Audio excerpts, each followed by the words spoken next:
I'm about to tell you how giving away your race strategy can cost you first place.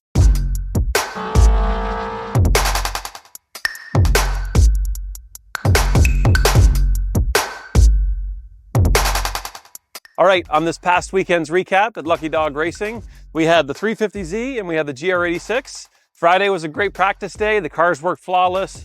All the drivers got a bunch of time in the car. The cars were doing great times. So fast forward to Saturday morning, everything's lined up, cars are out on grid, and race starts. Within half an hour, the 350Z decides to puke out the slave cylinder. No idea why. It was perfectly fine for Mosport, perfectly fine for the practice day.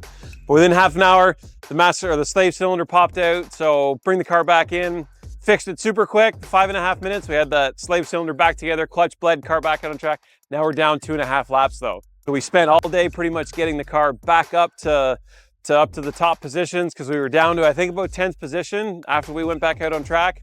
Once our second driver got in the car, we saw that we were running about 6 seconds a lap faster than the leaders. So we thought, quick math, we figured by the time the second driver, third driver goes in, we should be pretty close to back to P3, P2, maybe even P1. So we put our second driver in the car again at the end, and well, we would have had first place, but our driver just can't blabber to the competition our race strategy, so we didn't get first.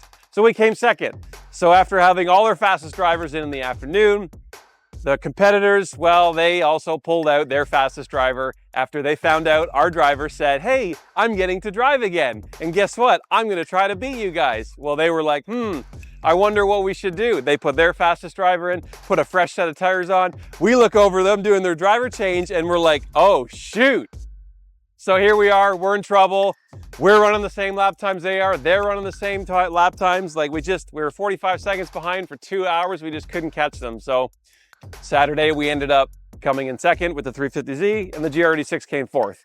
Come forward to Sunday, we were prepared to not lose. We put our fastest driver in the beginning and the fastest driver at the end. We made sure the people in the middle were also fast, so we guaranteed our spot. So we won first place on the 350Z. We had a little off-road excursion I did in the beginning, race start. We had Porsche kind of come over. I was trying to pass him, and well, I didn't have anywhere to go, so I took it through the rhubarb. Almost passed him on the grass. So after we tried to pass him on the grass, we couldn't do that. Ended up making up first place pretty quick though, within the first 20 minutes of the race. Not even that, 15 minutes. We're already in the front. We're front running. We're leading the race. We led the race the entire day. We were probably 3 laps up. Then we started having some fumes in the car, so we had to do a quick driver change halfway through the third driver stint, just somebody to fill in the blanks until the last driver got in. So we ended up losing a lap or 2 to that, but we ended up still winning by 1 lap. We came first place in this one. The GR86 did really good. It came third place, held its position pretty well through the entire race. It fell back a few positions, but then our last driver went in and he was super quick in it and brought it back up to a P3. So all in all, the cars didn't have any accidents, which was amazing. Couple little off-road excursions. They both worked phenomenal. They just needed tires and brakes for the weekend. It was a great weekend. We can't wait to go to the next one and do it all over again.